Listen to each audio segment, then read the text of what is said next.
तो साथियों आज बात करते हैं इंडियन पॉलिटी की। इसमें जो आर्मी अग्निवीर जीके है प्रीवियस ईयर क्वेश्चन पेपर उनको कवर करने वाले हैं।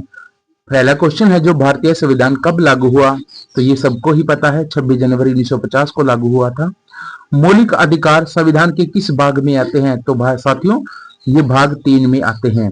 भारत का राष्ट्रपति है अपना त्याग पत्र किसे सौंपता है, ये उपराष्ट्रपति को सौंपता है।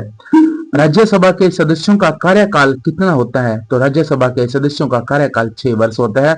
अगर बात करें तो लोकसभा के सदस्यों की उनका कार्यकाल 5 वर्ष होता है।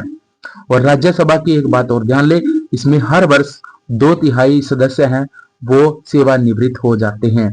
संविधान में पहला संशोधन कब किया गया था, तो 1951 में है संविधान में पहला संशोधन हुआ था।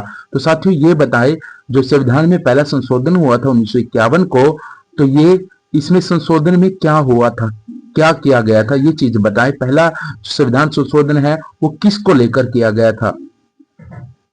भारत का जो वास्तविक कार्यपालिका प्रमुख कौन होता है, तो भारत का जो वास्तविक कार्यपालिका प्रमुख होता है वो प्रधानमंत्री होता है। और अगर बात करें तो राष्ट्र प्रमुख होता है जो वो राष्ट्रपति होता है। देखो राष्ट्र प्रमुख राष्ट्रपति होता है और कार्यपालिका प्रमुख होता है वो प्रधानमंत्री होता है। संसद के दोनों सदनों की संयुक्त बैठक कौन कौन बुलाता है, तो संसद के 2 सदन है लोकसभा और राज्यसभा, वो कौन बुलाता है, वो राष्ट्रपति बुलाता है। अस्पृश्यता का अंत किस अनुच्छेद में है, संविधान के किस अनुच्छेद में अस्पृश्यता का अंत है, तो अनुच्छेद 17 में अस्पृश्यता का अंत है। तो साथियों आप ये बताएं कि अनुच्छेद 14 में क्या है और अनुच्छेद 19 में क्या है और अनुच्छेद 21 में क्या है, आप लोग कमेंट करके बताएं। देखो अनुच्छेद 14 तो बिल्कुल आपको पता ही है कि समानता का अधिकार है। अनुच्छेद 19 भी है तो स्वतंत्रता का अधिकार है, बट आप लोग अच्छे से बताएं इसमें कौन से अच्छे जाते हैं। और 21 का बता दो आप बस। लोकसभा का सदस्य बनने के लिए न्यूनतम आयु क्या होती है, 25 वर्ष होती है साथियों लोकसभा का अध्यक्ष बनने के लिए। अगर बात करें तो राज्यसभा का अध्यक्ष बनना है तो उसके लिए हमारी उम्र होनी चाहिए 30 वर्ष। पंचायती राज किस संविधान संशोधन द्वारा जोड़ा गया था, तो पंचायती राज है साथियों 73वां संविधान संशोधन द्वारा जोड़ा गया था। तो साथियों ये सारे वो क्वेश्चन है जो आर्मी अग्निवीर में पूछे गए हैं और इनके आगे भी जो भी अपने पेपर आने वाले हैं तो पूरी संभावना है उनमें आने की।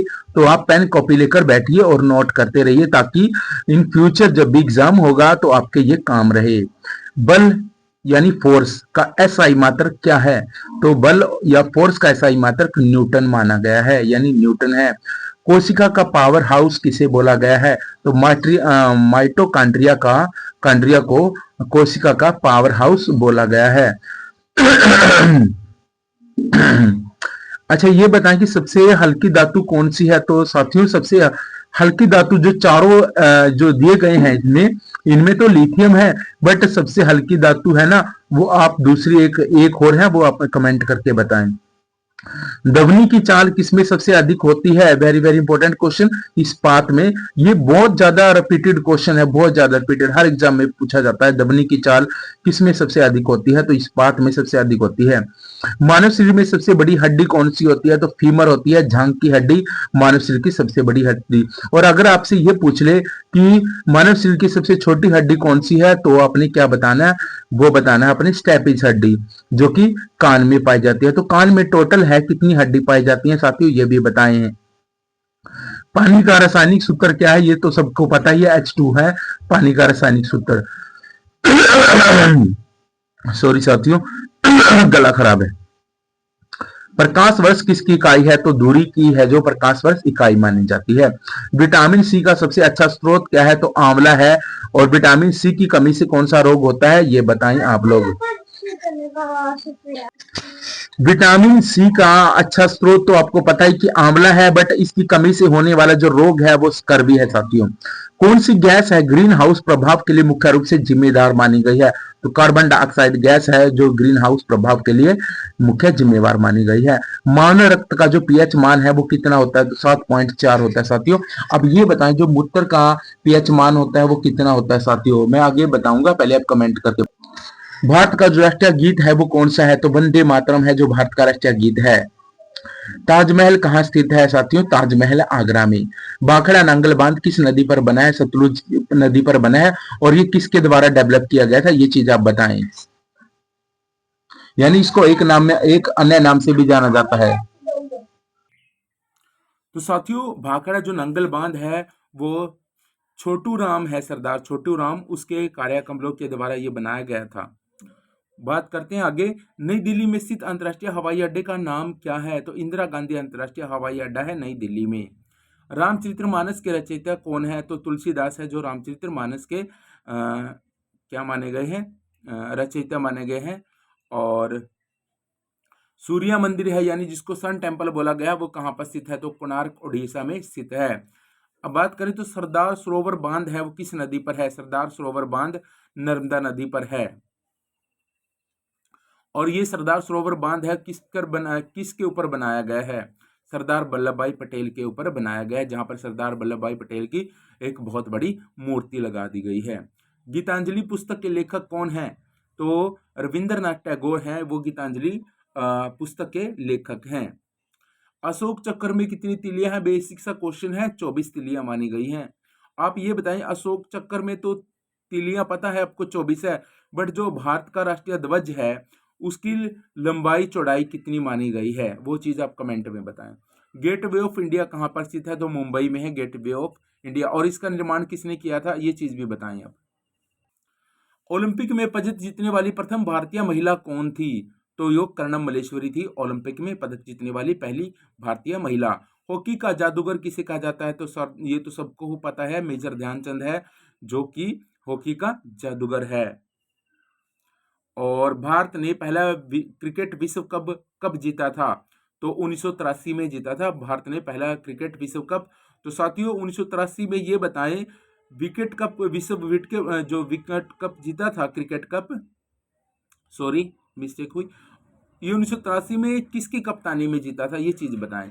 सचिन तेंदुलकर ने अपना 100वां शतक किस देश के लिए खिलाफ लगाया था? तो ये बांग्लादेश के खिलाफ लगाया था। राजीव गांधी खेल रत्न पुरस्कार अब मेजर ध्यानचंद खेल रत्न अवार्ड बन गया है। पहले राजीव गांधी खेल रत्न अवार्ड था, उसका जो पहला प्राप्तकर्ता कौन था ये चीज बतानी है। तो विश्वनाथ आनंद था राजीव गांधी खेल रत्न पुरस्कार प्राप्त करने वाला। पीटी सिंधु है वो किस खेल से संबंधित है? बैडमिंटन से संबंधित है। फ्लाइंग सिख किस नाम से जाना जाता है? फ्लाइंग सिख के नाम से कौन जाना जाता है? तो मिल्खा सिंह है, जो कि एक बेहतर धावक था दौड़ में, तो उसको फ्लाइंग सिख के नाम से जाना जाता है। आईपीएल की शुरुआत किस वर्ष हुई थी? 2008 में आईपीएल की शुरुआत हुई थी। अर्जुन पुरस्कार किस क्षेत्र में दिया जाता है? तो अर्जुन पुरस्कार है साथियों खेल क्षेत्र में दिया जाता है। नीरज चोपड़ा किस खेल से संबंधित है? साथियों भाला फेंक में नीरज चोपड़ा भाला फेंक खेल से संबंधित है नीरज चोपड़ा। अब नीरज चोपड़ा का संबंध कहां से है? ये चीज आप कमेंट करके बताएं। थल सेना दिवस कब मनाया जाता है? तो 15 जनवरी को थल सेना दिवस मनाया जाता है। अंतर्राष्ट्रीय योग दिवस कब मनाया जाता है? 21 जून को अंतर्राष्ट्रीय योग दिवस मनाया जाता है। राष्ट्रीय युवा दिवस किसके जन्मदिन पर मनाया जाता है? स्वामी विवेकानंद के जन्म दिवस पर क्या मनाया जाता है? राष्ट्रीय युवा दिवस मनाया जाता है। विश्व पर्यावरण दिवस कब मनाया जाता है? 5 जून को विश्व पर्यावरण दिवस मनाया जाता है। कारगिल विजय दिवस कब मनाया जाता है? तो कारगिल विजय दिवस 26 जुलाई के नाम से मनाया जाता है। और इसको एक नया नाम दिया गया है, वो बताएं आप लोग। कारगिल विजय दिवस को एक अन्य नाम से भी जाना जाता है, उसका कमेंट में आप नाम बताएं। हिंदी दिवस कब मनाया जाता है? तो 14 सितंबर को हिंदी दिवस मनाया जाता है। भारतीय वायुसेना दिवस कब मनाया जाता है? तो 8 अक्टूबर को भारतीय वायुसेना दिवस मनाया जाता है। शिक्षक दिवस किसके जन्मदिन पर मनाया जाता है? ये बात बताएं। डॉक्टर सर्वपल्ली राधाकृष्णन के नाम पर। जो डॉक्टर राधाकृष्णन सर्वपल्ली था वो भारत का सेकंड राष्ट्रपति था, नहीं हाँ दूसरा राष्ट्रपति था और पहला उपराष्ट्रपति है। अंतर्राष्ट्रीय महिला दिवस कब मनाया जाता है? अंतर्राष्ट्रीय महिला दिवस हर साल 8 मार्च को मनाया जाता है। विश्व मानव अधिकार दिवस है वो कब मनाया जाता है? तो 10 दिसंबर को विश्व मानव अधिकार दिवस मनाया जाता है। तो साथियों आज की क्लास कैसी लगी? अगर अच्छी लगी तो चैनल को सब्सक्राइब करें ताकि नेक्स्ट वीडियो का नोटिफिकेशन आपके पास सबसे पहले पहुंच जाए। जय हिंद।